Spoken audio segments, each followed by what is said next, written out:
মাস্টারমশাই আরেকটা বাকি থেকে গেল আপনার। মাস্টারমশাই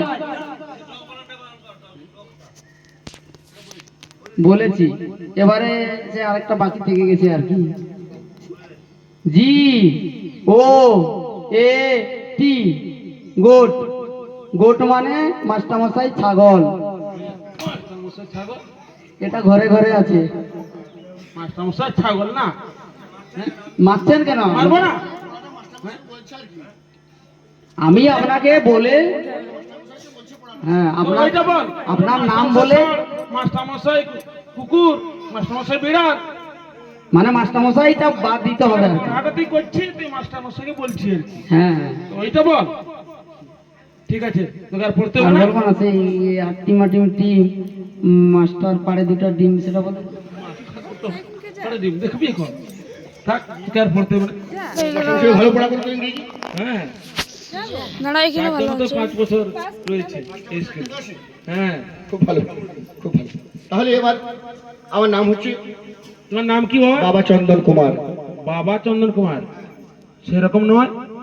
তোমার বাড়িতে তোমার বাবা তোমার মা বলে আদরে রাখেন বাবা চন্দন কুমার বলে, কিন্তু স্কুলে তো কেউ ডাকবে না, স্কুলে ডাকবে চন্দন চন্দন কুমার। হ্যাঁ তাই হবে গুরুদেব, এইভাবে রীতিপতি আমার পড়াশোনা হবে। আজ থেকে আমার বিদ্যা হবে শুরু, আপনি হবেন আমার গুরু। তাই হবে। তাই হবে। ঠিক আছে, ওই সিলেটটা যে রয়েছে ওইটা বাম হাতে মুছে তোমার মাথায় মুছো।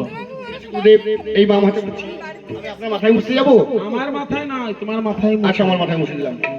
ঠিক আছে, একটা গাঁট টানো। এক হাত টানলাম। আমি যা বলবো তুমি তা বলবে। ঠিক আছে গুরুদেব, আপনি যাই বলবেন আমি তাই বলবো। বলো তো বাবা, বলো তো বাবা, বলো তো বাবা, বলো তো বাবা। আরে বলোটা বাদ দিয়ে বলো। আরে বলোটা বাদ দিয়ে বলো। কে বলবে? কে বলবি? তোর বাবা বলবে। তোর বাবা বলবি? দেখবি এখন, দেখবি এখন। আমার ভুল হচ্ছে কেমন? মানে আপনি বলেছেন আমি যা বলবো তুই তা বলবি, আপনি যা বলছেন সে তাও ও তাই নাকি? ওই রাজার ছেলে এরকম বোকা বলে আমি কি জানি না। আচ্ছা তোরটা ধরবো, তোর কানটা ধরবো,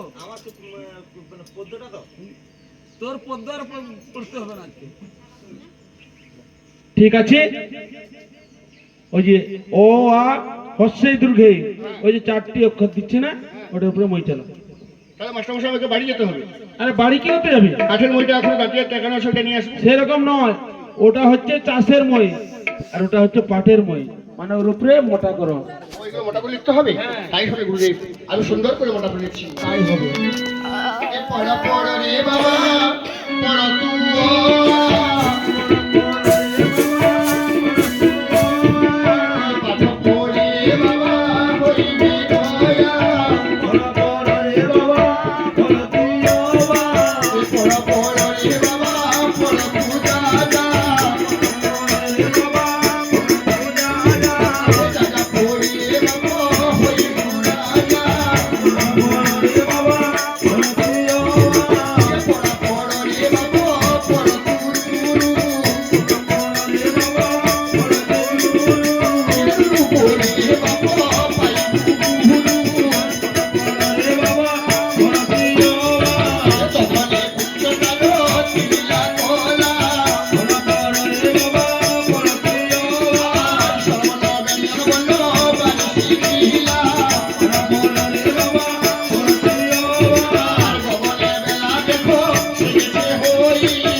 করে গো সুন্দর কৈলাসে একটা শক্তি বসিয়াছেন বকুল তলানো দাসীবদ্ধা বলিমাতা ডাকে উচ্চস্বর পথের মধ্যে পুত্রের সঙ্গে দেখা করবে পূজা নিবে রাজ্য ভিতর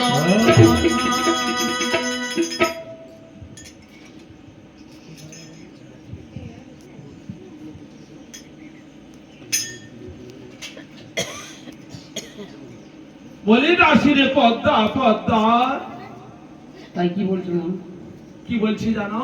হ্যাঁ, আমি তোর কথা মতো গিয়েছিলাম ওই রানীকে স্বপ্ন দিতে, তাই স্বপ্ন ছিল বলেছিলাম। তাই রানী আমার কথা মতো নদীর ঘাটে পুজো করেছিল। তাই রানী আমার সঙ্গে শব্দ করেছিল, কি জানো? কি সত্য বলেছিল? মাগো, হ্যাঁ আপনার বলে যদি আমার পুত্র কন্যা হয় তাহলে আমি 1650 পুজো করব আর রাজ্যে গিয়ে পুজোর প্রচার করব। তাই নাকি? ওরে পদ্মা, হ্যাঁ পুজো তো ধরের কথা, আমরা নাম পর্যন্ত করে না। তাই বলি পদ্মা, আমি কেমন করে ওই রাজ্যে পুজো আদায় করব? তাই আমায় তুই যুক্তি দে। তাই এমনি এমনি ভাবে সহজ সরল ভাবে তার কাছে পুজো আদায় করতে পারবে না। তাহলে তাই রাজা হচ্ছেন শিব ভক্ত রাজা, হ্যাঁ, তাই সহজে সে দেবীর পূজা করবে না। তাই নাকি? তাই তার একটি ছেলে আছে, সেই চন্দন কুমার আপনাকে ছলনা করে সেই চন্দন কুমারকে আপনাকে ছলনা করতে হবে এবং তার কাছেই আপনি পূজায় নিতে পারবেন তাকে ছলনা করে। তোমার এখন স্কুলে গিয়েছি, আচ্ছা, এখন বাড়ি ফিরে না। তাই নাকি? বাড়ি আসতে ওই পথের মাঝে তুমি শয়ন করবে যাও। তাই নাকি? হ্যাঁ, রাস্তা দিয়ে শুয়ে থাকবে, যখন যখন বাড়িতে আসবে, মানে যখন ফিরে আসবে, হ্যাঁ, তার কাছে তুমি পুজোর রসিদ দিয়ে নিবে। তাই নাকি? তাই হবে। তাই আমি আর বিলম্বা না করে আমি যাচ্ছি ওই চন্দন কুমারকে এই পথে আসা যাওয়া করে আমি সেই পথের মাঝখানে থেকে আমি ওই চন্দন কুমারকে পুজোর কথা বলবো। তাই কৈলাস মাসি আত্মা শক্তি দেবী মহামায়া মা সরস্বতী তখন কি কর্ম করিলা? তাই চন্দনের পথে দেখো আপনারা বসি যতনে বসিলা, যেই পথ ধরে চন্দন কুমারে আসা যাওয়া করে সেই পথের মধ্যে দেবী দেখো আজ ছলনা করে। কি গো, তুমি এই পথ ধরে বসে আছো? তুমি পথ সরে যাও, আমি বাড়ি যাবো। ওরে বাবা, হ্যাঁ, আমি তো উঠতে পারছি না। আমি 7 দিন হলো কিছু খেতে পাইনি। সে কি বলছো? আর ভিক্ষা করে আমি ক্লান্ত হয়ে গেছি, তার জন্য আমি এখানে একটু বিশ্রাম করছি। তাই নাকি?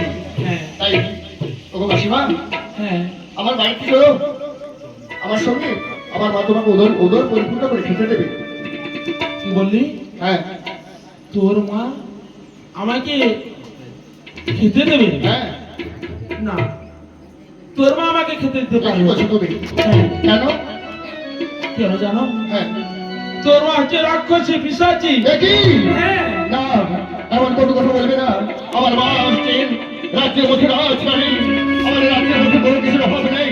টাকা পয়সা ধন দৌলত রাজ্য হলো ধনী বাণিজ্য সবই রয়েছে পরিপূর্ণ। আমাদের বাড়ির মধ্যে আছি কত দুঃখী কাঙ্গাল ভাট ভিখারি প্রত্যেক দিন আহার করে যায়। আমার মা তাদেরকে আপ্যায়ন করে কত স্নেহ ভালোবাসা দিয়ে তাদেরকে খেতে দেয়। তোর মা ওদেরকে আপ্যায়ন করে খেতে দেয়, কিন্তু আমাকে খেতে দিতে পারবে না। সে কি? কেন জানো? হ্যাঁ, তোর মা কথা দিয়ে কথা রাখতে যাবে। এ কি বলছো তুমি? হ্যাঁ। আমার মা কি আমার কথা দিয়েছে, তার কাছে কথা দিয়েছি, কি কথা রাখতে পারেনি তুমি কি আমার কাছে বলতে পারবে? তাই নাকি? হ্যাঁ, তাহলে বলছি শোন। তাহলে বলো। কি বলছি জানো? হ্যাঁ, ওরে বাবা, কে যদি পিতা মাতা ঋণ করে থাকে